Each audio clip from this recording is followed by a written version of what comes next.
I believe we have Representative Dale Hawkins with us. Representative, good to see you this morning. Good to see you, Matt. Can you hear me?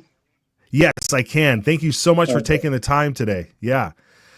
I know I sent you a link to an article earlier. I doubt you had the time to look over it, but we just spent the first top of the show talking about how the State Board of Education has Cognia is the accreditation agency for all of the high schools and K through 12 throughout Idaho.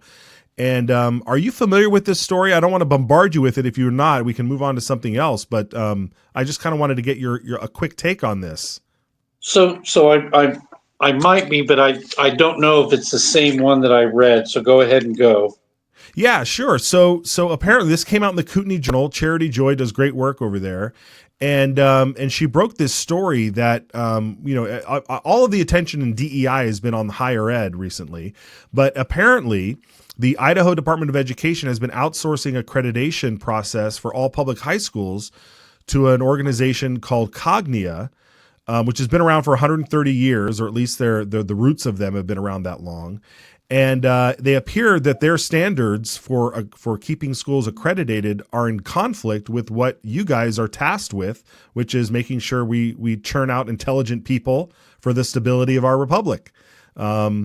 So that's sort of here's a map here of they're all over the state. I mean, they're all over the country. They've gobbled up all of the accreditation agencies everywhere. And,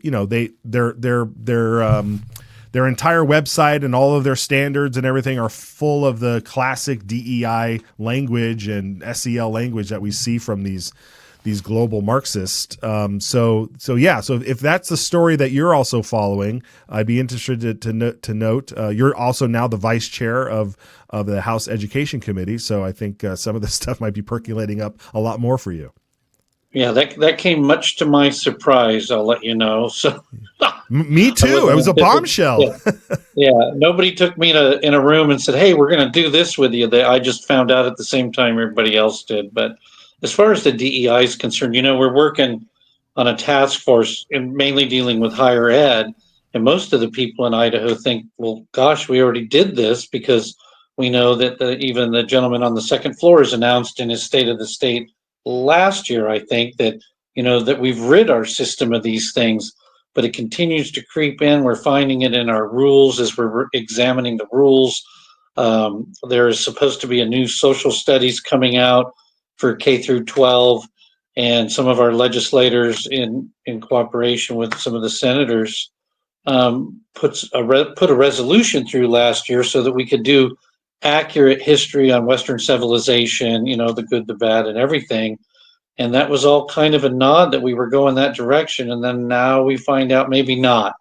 What I'm curious, and I haven't done the research, is if this organization isn't somehow linked to the one that also controls all the higher ed certification and credentials as well, like with the problem we had up north and stuff.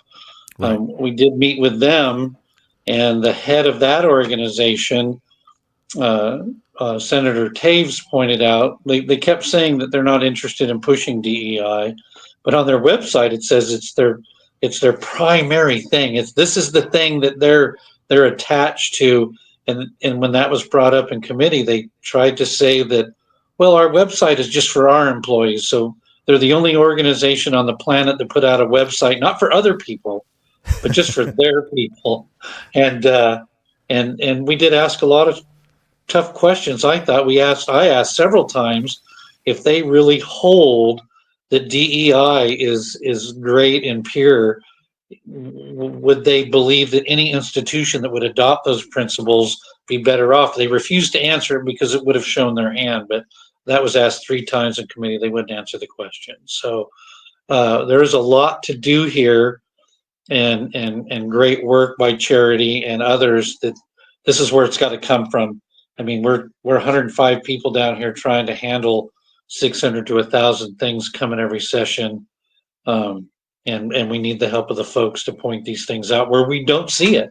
Now, some of this we're seeing it in the rules. So, and we're going to try to deal with it here. So in the education committee, but there's a lot that we can't catch all the time. Yep. Well, that's why this show exists. That's why people like Charity are out there doing what they're doing, and we want folks to continue to pay attention to this.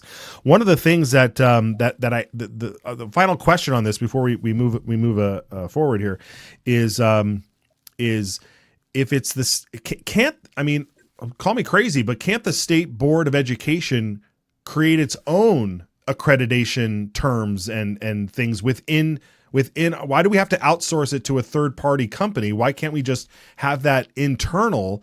Because Idaho cares about Idaho's own kids and what we want to do in coordination with our Constitution and so forth. Because right now, the current costs for accreditation review every 6 years, there's and comes from Charity's article in Kootenai Journal, 297 public high schools in Idaho.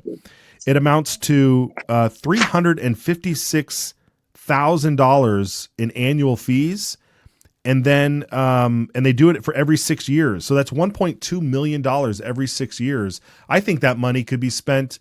You could probably do it for less and keep it in house. Is that something you think might be possible?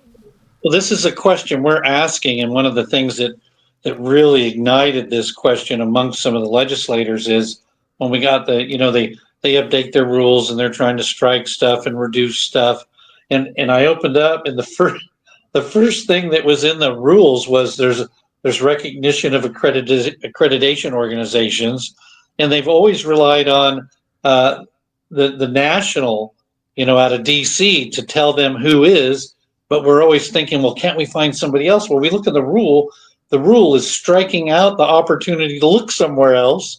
Wow. And relying fully on the national, but this is a rule, I'm going to tell you, if I have anything to do with it, won't make it into the change. Because we do think that, for goodness sakes, the state should be able to do it, and we should be able to do it much cheaper. I know that Kootenai Classical, I'm not sure that's the name. Yep. Kootenai Classical Academy that just opened up 2 years ago, they're K through 8, and to move on and have sports, they have to have this accreditation, which everyone's confused. They think it's to make sure you're teaching the right things. It's just a control knob, I believe, at this point. So just for them to have this accreditation, they have to go through what you just talked about, and it's $8,000 for that school to do that, to have it all audited so they can go 9, 10, 11, 12 and have sports. Otherwise, they can't have sports, and if you can't have sports, you can't attract high schoolers. Because high schoolers are interested in playing sports. So this is crazy that we're going to third party, and especially when those third parties don't not have Idaho interests in mind.